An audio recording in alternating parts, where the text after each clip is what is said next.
Assalamualaikum warahmatullahi wabarakatuh.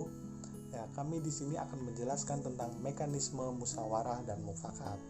Nah, sebelum kita masuk ke mekanisme musyawarah dan mufakat, pasti kita harus paham dulu apa sih musyawarah dan apa itu mufakat. Nah, musyawarah sendiri adalah suatu proses di mana kita menyatukan pandangan-pandangan setiap orang yang berbeda untuk menghasilkan suatu keputusan bersama. Nah, apa sih mufakat? Nah, mufakat itu adalah hasil dari penyatuan pandangan-pandangan yang kita sepakati tersebut. Ciri-ciri musyawarah untuk mencapai suatu mufakat. Yang pertama, sesuai dengan kepentingan bersama. Yang kedua, usul mudah dipahami. Yang ketiga, bersumber dari hati nurani yang jujur. Keempat, pembahasan harus dapat diterima dengan akal sehat dan juga sesuai dengan hati nurani. Ya, dalam musyawarah itu ada yang namanya prinsip dan aturan yang harus dipatuhi oleh semua musyawirin. Nah, kita harus paham bahwa musyawarah itu bersumber pada sila keempat di Pancasila. Kemudian dalam musyawarah itu kita juga haruslah mengedepankan kepentingan umum atau tujuan orang-orang banyak.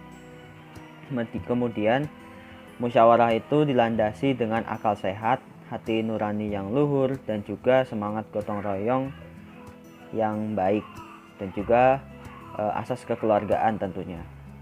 Dan juga mungkin aturan-aturannya adalah peserta itu haruslah datang tepat waktu untuk disiplin dan juga menjaga emosi dari musyawirin lainnya. Dan juga perbedaan pendapat itu hal yang wajar, jadi kita haruslah menerima semua perbedaan pendapat agar kemudian kita mencapai kata mufakat dalam musyawarah tersebut. Sikap-sikap dalam bermusyawarah. 1. Bekerja sama antar peserta musyawarah agar tercapai suatu musyawarah yang adil dan mufakat. Kedua, menghormati antar peserta musyawarah. Ketiga, menghargai pendapat peserta musyawarah.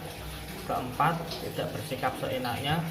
Kelima, tidak bersikap acuh tak acuh atau egois terhadap peserta musyawarah. Keenam, tidak memaksakan kehendak kepada peserta musyawarah yang lain. Ketujuh, memberikan pendapat atau mendebat dengan baik dan bijak. Kedelapan, menerima dengan lapang dada terkait hasil musyawarah. Tata cara dan persyaratan musyawarah terdiri dari 6 poin.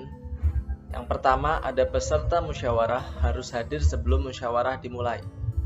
Lalu yang kedua, musyawarah dimulai setelah peserta musyawarah telah mencapai forum. Forum sendiri adalah penetapan jumlah minimum anggota yang harus hadir dalam saat musyawarah. Lalu yang ketiga, ada susunan kepanitiaan yang minimal terdiri dari ketua, notulis, dan peserta musyawarah. Yang keempat, setiap peserta musyawarah berhak menyampaikan pendapatnya.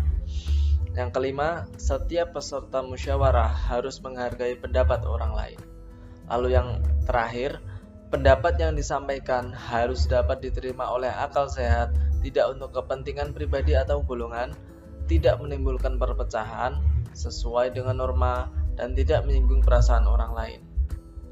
Lalu ada pula tata cara saat kita mengeluarkan pendapat. Ada 5 poin. Yang pertama yaitu mengacungkan tangan sebagai tanda izin bicara, berbicara setelah dipersilakan, kalau ada yang berbicara, menunggu sampai pembicaraan selesai, lalu bersikap sopan. Yang terakhir yaitu suara cukup jelas.